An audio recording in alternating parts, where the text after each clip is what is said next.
Abra sua Bíblia em Apocalipse, capítulo de número 2, versículo de número 12. Estamos ainda estudando a carta de Jesus Cristo à igreja em Pérgamo. Então você acompanha com a gente o texto bíblico em que Deus fale ao nosso coração pela sua palavra em nome de Jesus. Vamos ler o texto da palavra de Deus em Apocalipse, capítulo 2, versículo de número 12. Ao anjo da igreja em Pérgamo, escreve: estas coisas diz aquele que tem a espada afiada de 2 gumes. Conheço o lugar em que habitas, onde está o trono de Satanás, e que conservas o meu nome e não negaste a minha fé. Ainda nos dias de Antipas, minha testemunha, meu fiel, o qual foi morto entre vós, onde Satanás habita. Tenho, todavia, contra ti algumas coisas, pois que tens aí os que sustentam a doutrina de Balaão, o qual ensinava a Balaque a armar ciladas diante dos filhos de Israel para comerem coisas sacrificadas aos ídolos e praticarem a prostituição. Outros sim, também tu tens os que da mesma forma sustentam a doutrina dos nicolaítas. Portanto, arrepende-te, e se não, venho a ti sem demora, e contra eles pelejarei com a espada da minha boca. Quem tem ouvidos, ouça o que o Espírito diz às igrejas. Ao vencedor dar-lhe-ei do maná escondido, bem como lhe darei uma pedrinha branca, e sobre essa pedrinha escrito um nome novo, o qual ninguém conhece, exceto aquele que o recebe. Amém? Amém. Meus irmãos, nós falamos na semana passada um pouquinho sobre, introduzindo aqui esse estudo da palavra de Apocalipse 2, do 12 ao 17, nós falamos um pouquinho que Jesus Cristo, nosso Senhor, Ele é plenamente amoroso, Ele é amor, amor perfeito, amor completo, mas Ele também é plenamente santo, Ele é completamente santo, nele não há pecado. Jesus Cristo é santo, o nosso Deus é também misericordioso, plenamente misericordioso, mas também plenamente justo. Vemos que em Jesus, Ele não é severo demais, nem, aspas, compreensível demais. Ele é a plenitude de Deus no ser humano. Ele é o amor e a misericórdia em completude, em totalidade. Ele também é santidade e justiça em totalidade e completude. Então, irmãos, introduzimos semana passada dizendo sobre isso, né? Que quem não crê nesse Jesus que é totalmente amoroso, mas também totalmente santo, não crê no Filho de Deus que é revelado nas Escrituras.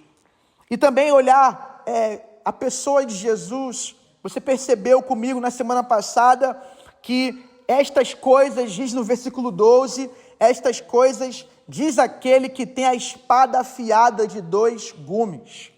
Então você percebe que Jesus Cristo, Ele é alguém que tem na sua boca uma palavra de juízo contra a impiedade, contra a injustiça, contra a maldade, contra a heresia, contra a imoralidade, contra o mundanismo. Jesus Cristo, Ele não vai tomar por inocente o culpado, e vice-versa, não vai tomar o culpado por inocente. A sua justiça é perfeita. E nós vemos, irmãos, que nessa nossa igreja hoje, em 2025, cabe uma reflexão, porque hoje nós também somos uma igreja vivendo num contexto cultural muito adverso, como foi a igreja, como foi o caso da igreja em Pérgamo. E aí, meus irmãos, diferente da igreja em Esmirna, que foi considerada uma igreja fiel, a igreja em Pérgamo, ela tem uma parte dela que aceitou a imposição do paganismo do Império Romano, que era presente, muito fortemente presente naquela região. E essa igreja, você vê que no versículo 14 nós lemos, né? Versículo 14, que havia dentre eles aqueles que sustentavam a doutrina de Balaão, não é isso? E nós vimos também no versículo 15 que havia aqueles que sustentavam a doutrina dos nicolaítas. Eu quero agora, nesse momento, trazer um pequeno cenário aqui, uma contextualização de em que momento essa igreja estava e qual era a realidade dela na questão histórico-cultural. Pérgamo, a cidade de Pérgamo, foi a primeira a construir um templo para o culto ao imperador romano vivo. Tá? O culto ao imperador romano acontece em várias cidades, né, das províncias do Império Romano, sendo que Pérgamo é a primeira no ano 29 a.C., ainda lá no primeiro César, Tibério César, você tem um templo erigido, levantado para um imperador romano vivo ser adorado. As pessoas iam ao templo, ofereciam sacrifícios, né, e faziam canções e orações ao César que dominava ali o Império Romano, era o imperador. Você tem ali Augusto César, melhor falei Tibério, mas é Augusto César o primeiro ali que foi adorado, ok? E depois houve um segundo templo em honra a Trajano e ainda um terceiro em honra a Severo. Então foi uma igreja, uma cidade que foi, de certa maneira, estabelecendo um tipo de religiosidade, um tipo de paganismo dominante naquela região, ao ponto de Jesus dizer que esse lugar onde a igreja habitava era o lugar onde está o trono de Satanás. Você vê também que essa cidade ela é referência nesse aspecto de cultura, no aspecto cultural. Lá foi construída a segunda maior biblioteca do mundo antigo, tendo aí mais de 200 mil livros. E tem uma história curiosa, porque na época o rei de Pérgamo tentou comprar papiros, que era uma folha aquática, uma planta aquática do rio Nilo, da onde se extraía, né, os papiros, e os livros antigos eram escritos em papiros. E aí esse rei de Pérgamo ele quer construir uma grande biblioteca que iria rivalizar com a biblioteca de Alexandria, que era a maior biblioteca, né, construída na época do Império de Alexandre, do Império Grego. E aí você tem ali naquele momento o rei de Alexandria não cedendo esse material para o rei de Pérgamo, então ele vai lá e busca uma outra tecnologia. Então ele vai buscar ali o couro, ele vai buscar ali a pele de animal, né, esse couro amaciado, e que vai estabelecer um novo tipo de papel que vai ter como origem a cidade de Pérgamo. Sabe qual é o nome desse papel? Pergaminho. Então o pergaminho, que é o papel mais durável, mais sustentável e trazia mais qualidade de escrita e de leitura, foi construído em Pérgamo naquele tempo, e aí milhares de livros foram produzidos, foram desenvolvidos para constituir a segunda maior biblioteca do mundo, a biblioteca em Pérgamo.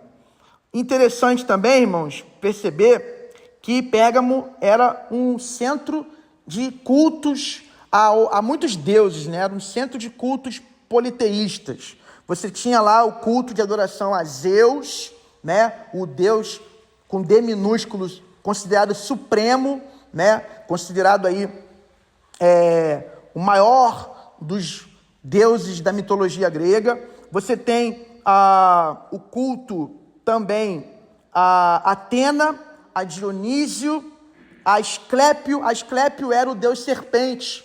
Asclépio era o deus da medicina. Quando você vê um jaleco com um cajado com uma serpente enrolando, na verdade você tem aí nos jalecos dos médicos tem isso, né? É porque essa origem está lá nos tempos de Pérgamo, onde havia a adoração ao deus serpente, considerado o deus da cura. o Deus que fazia curas. De lá havia uma escola de medicina que misturava ciência com misticismo, né? Então havia os ritos, mas também havia os avanços científicos já daquela época antiga para preparação de medicamentos e tudo mais. Então as pessoas iam lá e afluíam naquele lugar para buscar a cura das suas enfermidades. E havia um templo dedicado a Asclépio, Deus serpente. Também naqueles dias havia o culto ao imperador vigente, ao imperador vivo da época, Domiciano, né, o segundo Nero, aquele que foi um dos que mais perseguiu a igreja cristã. O povo também se reunia para adorar a esse imperador vivo. Meus irmãos, quando o culto ao imperador foi crescendo em importância, houve então uma perseguição, porque uma vez ao ano era preciso todos os habitantes da cidade irem ao templo para sacrificarem, para declarar que César era Senhor. A palavra Senhor no grego, Kyrios, né? O majestoso, divino, todo-poderoso.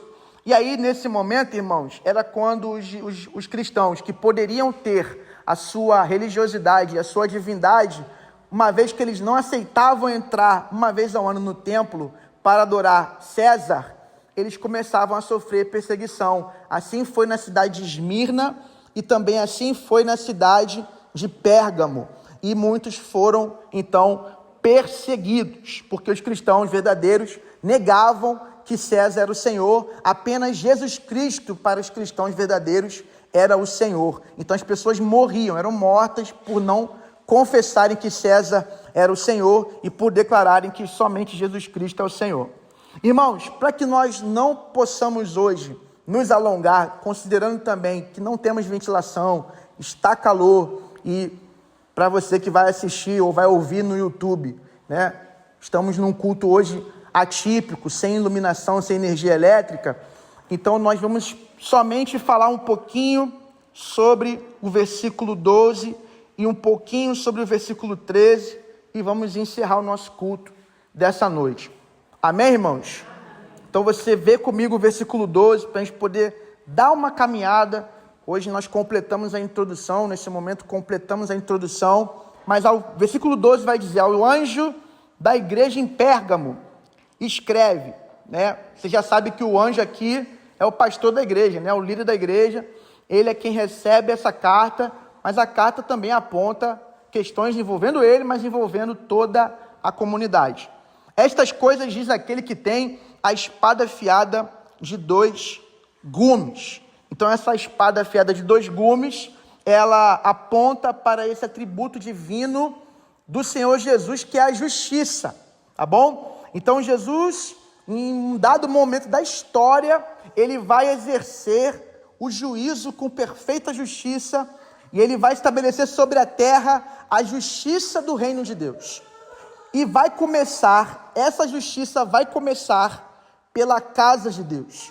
Então, Jesus, ele escreve uma carta para a igreja falando: olha, a realidade de vocês é uma realidade que está diante do meu juízo santo e eterno.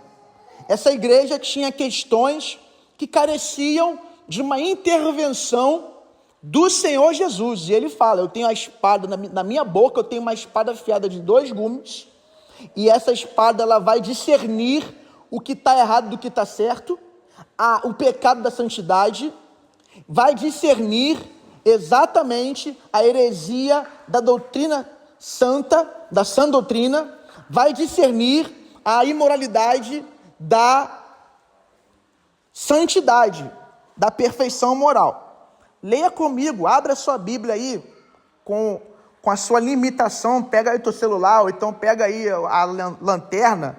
Vamos ler rapidamente aqui, 1 Pedro capítulo 4. Esse é um texto que nós precisamos ler nessa noite, para uma compreensão do que Jesus está fazendo naquele momento ali com a igreja, e já era declarado ali.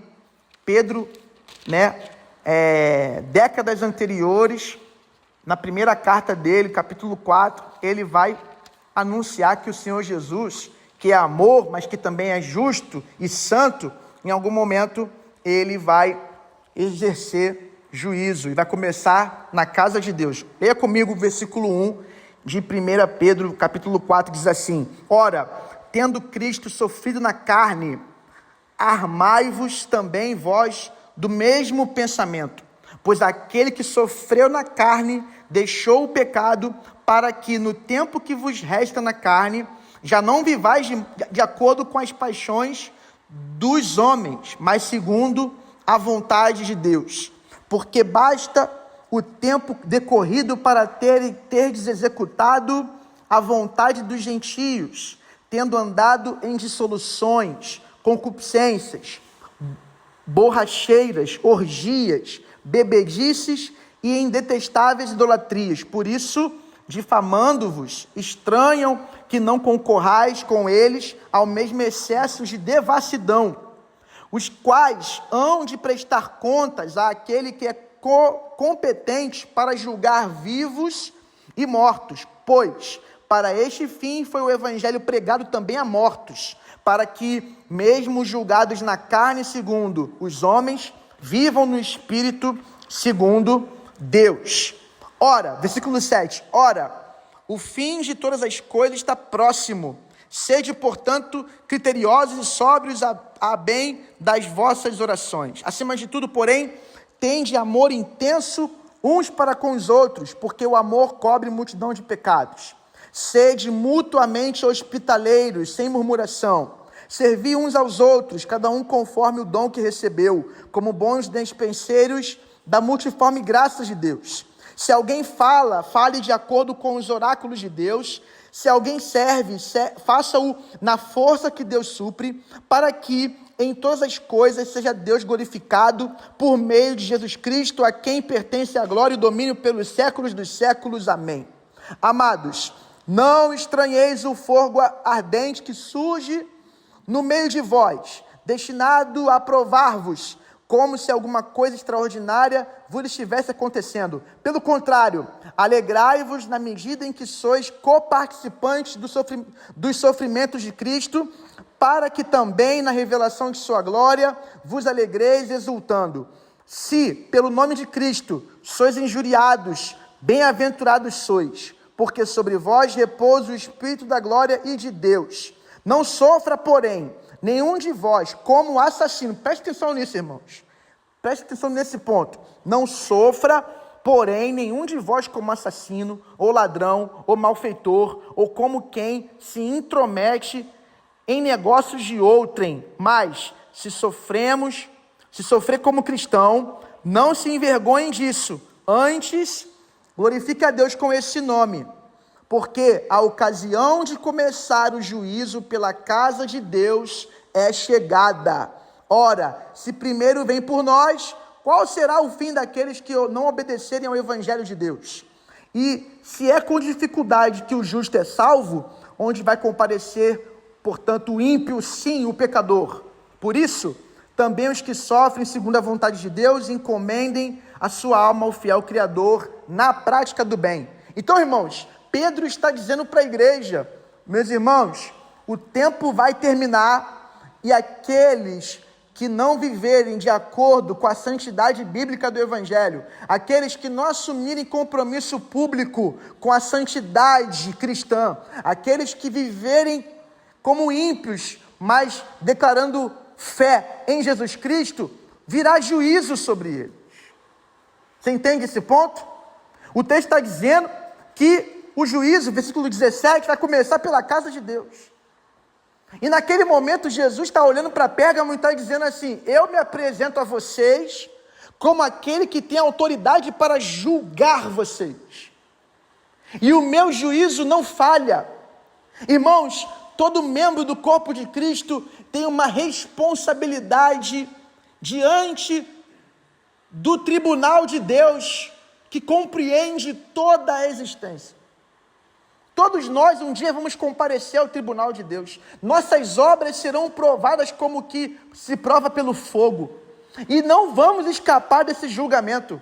Agora, aqueles que andam segundo o princípio da graça de Deus no Evangelho, aqueles que estão renunciando ao pecado, renunciando a si mesmos, aqueles que estão crescendo na palavra e em santidade, e estão andando em boas obras, e estão se arrependendo da impiedade, e se arrependendo do mal, e seguindo a Cristo com fidelidade, com fé, com perseverança, com insistência em caminhar e continuar caminhando naquele que é o caminho, Jesus Cristo, esses vão chegar diante do tribunal e vão dizer: eu estou aqui, mas eu não mereço estar aqui para ser absolvido, porém Cristo morreu por mim, o seu sangue está sobre minha vida, e eu busquei viver de acordo com a graça que Ele me concedeu pelo Espírito, e aqui está a minha vida com mãos vazias, mas confiando na graça de Cristo, e essa graça me bastou por toda a minha vida. Deus vai te ver através da graça, e vai dizer para você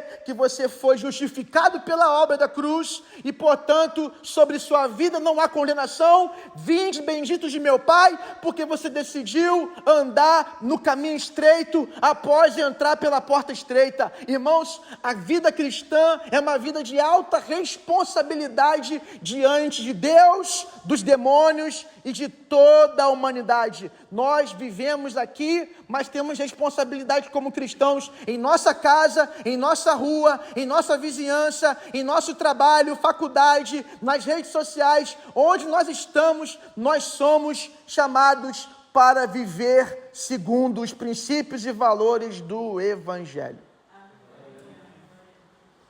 E caso não vivamos, e caso permaneçamos na impiedade, e caso não haja fruto digno de arrependimento em nós, e caso não haja nenhum tipo de comprometimento com o Evangelho e com a santidade que é oriunda desse Evangelho, irmãos, saiba de uma coisa: o juízo vai começar pela casa de Deus.